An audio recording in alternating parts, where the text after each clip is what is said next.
So, hi guys! So, may i-share ako sa inyong life hack. Charis, may pa life hack. Kasi etong hack na to, napanood ko lang din doon sa isang app. Marami na siyang followers. Kaya, syempre, siguro naman legit yun. Kaya sinubukan ko. So, ang gagawin mo lang is, ikaw ba ay may sa kilikili, ganoon. Syempre hindi naman maiwasan natin 'yun, 'di ba? Syempre lalo pagka lagi tayong pawisan, ayan, tapos hindi tayo naliligo, ganoon. So kahapon hindi ako naligo. So kahapon hindi ako naligo. Tapos sobrang daming ginawa ko kahapon, ako ng lupa, naglipat ako ng mga bato-bato kung ano-ano. Kaya pawis-pawis ako.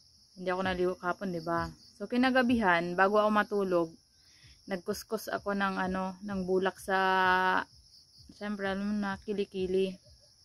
Tapos eto yung dumi nakuha ko. Ayan. Alam mo ba kung anong pinangkuskus ko? Anong ginamit ko? Eto lang naman. Charan! Ayan o.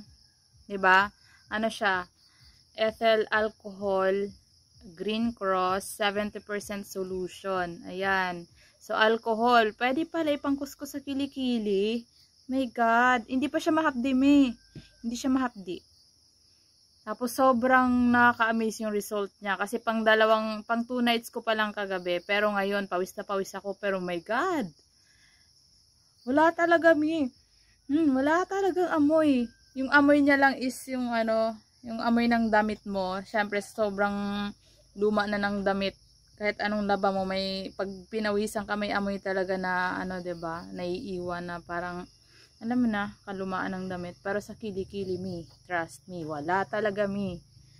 Kaya try mo na, pang hinihintay mo. Ayan, hindi mo kailangan maligo. Alcohol lang, char. Joke, maligo, grabe.